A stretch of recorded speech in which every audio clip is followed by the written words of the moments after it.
Hello बच्चों, welcome back. तो कल हम लोग क्या पढ़ रहे थे? एप्लीकेशंस ऑफ डायमेंशनल एनालिसिस, है ना।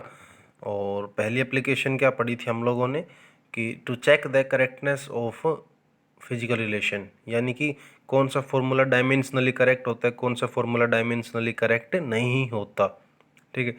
अब उसी के बाद हम सेकंड एप्लीकेशन पे आते हैं। सेकंड एप्लीकेशन है reducing relation among physical quantities, यानी कि जो आपकी फिजिकल क्वांटिटीज़ होती हैं ना उनके बीच में रिलेशन ड्राइव करना, या इन शॉर्ट में कहूँ फॉर्मूले बनाना।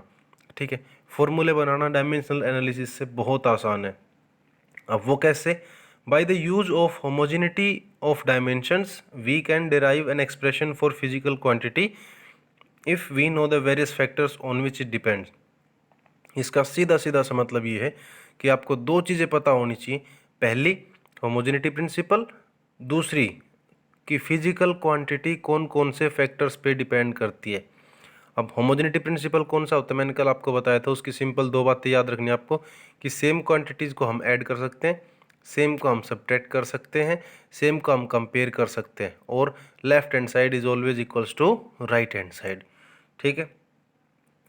ये दो चीज़ें आप यूज़ करके आप कोई भी फिजिकल क्वांटिटी का रिलेशन डिराइव कर सकते हो। कौन कौन सी दो चीज़ें?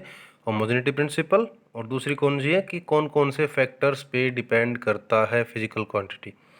अब अगर हम एग्जांपल की बात करें तो आपको एक एक्सप्रेशन डिराइव करना है। Derive an expression for the centripetal force F. Centripetal force की एक्सप्रेशन डिराइव करनी है। Acting on a particle of mass M moving with velocity V in a circle of radius R. ठीक है। तो centripetal force के expression drive करनी है किसके लिए? एक पार्टिकल के लिए जिसका मास m है, जिसकी वेलोसिटी v है, और जिसकी रेडियस ऑफ सर्कल कितनी है? r। ठीक है। अब सॉल्यूशन देखते हैं। साफ सा है, आपको क्वेश्चन में पता चल गया कि फोर्स है वो तीन चीज़ों पे डिपेंड कर रहे हैं, मास पे, वेलोसिटी पे और रेडियस पे। ठीक है। तो आप कैसे लिख सकते हो कि F is directly proportional to m to the power a, v to the power b and r to the power c। और अगर डायरेक्टली प्रोपोर्शनल का साइन हटाऊंगा तो क्या हो जाएगा? F is equals to k ma vb rc, और k यहाँ पे डायरेक्टली प्रोपोर्शनलिटी कॉन्स्टेंट का नाम दे देते हैं हम। ठीक है। अब देखो, एक काम करो, दोनों साइड जो जो क्वांटिटीज है ना उनकी डायमेंशन फॉर्मूला लिख दो। फोर्स का फोर्स की जगह, मास का मास की जगह, वेलोसिटी का वेलोसिटी की जगह, रेडियस का रेडियस की जगह।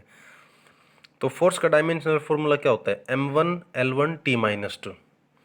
मास का डायमेंशनल फॉर्मूला क्या होता है? m की पावर कितनी है? a। ठीक है। वेलोसिटी का फॉर्मूला क्या होता है? l1t-1, और वेलोसिटी की पावर कितनी है? b। तो ये होगा l1t-1 to the power b। और रेडियस का रेडियस एक लेंथ होती है, और लेंथ का डायमेंशनल फॉर्मूला l होता है। तो l की पावर, रेडियस की पावर है कितनी? c। तो l की पावर भी कितनी होगी? c। ठीक है। अब अगर आप पावर्स को अंदर मल्टीप्लाई करोगे और आखिरी में जब कम दोनों दोनों साइड सारी चीज़ों को कंबाइन करोगे तो इस साइड हो जाएगा m1l1t-2, m to the power a। l दो चीज़ों पे एसोसिएट है, एक l b के साथ भी एसोसिएट है और एक l c के साथ भी एसोसिएट है। तो l की पावर कितनी हो जाएगी? b plus C. और t की पावर कितनी हो जाएगी? Minus B. अब यहाँ पे आप होमोजेनिटी प्रिंसिपल लगाइए और दोनों साइड कंपेयर कीजिए सेम क्वांटिटीज़ को, यानी कि मास को मास के साथ, लेंथ को लेंथ के साथ, और टाइम को टाइम के साथ। तो अगर आप कंपेयर करोगे तो ए की पावर ए किसके इक्वल हो जाएगा? 1 के, क्योंकि एम सेम कंपेयर कर दिया आपने। अब एल से एल कंपेयर करोगे तो बी प्लस सी किसके इक्वल आ जाएगा? 1 के। और टी से टी कंपेयर करोगे तो माइनस बी किसके इक्वल आ जाएगा? -2 के। ऑब्वियस सी बात है। अब अगर सारी चीज़ों को सोल्व करोगे तो ए की वैल्यू आएगी 1, बी की वैल्यू आएगी 2, और सी की वैल्यू आएगी -1। अब इन तीनों वैल्यूज़ को आप फर्स्ट इक्वेशन में पुट कर दीजिए। फर्स्ट इक्वेशन कौन सी थी आपकी?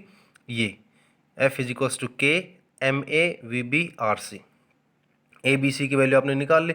अगर आप रखोगे तो F इज इक्वल्स टू क्या हो जाएगा? K m1 V square R -1।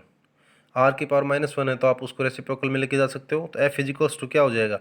M V K M V square upon are.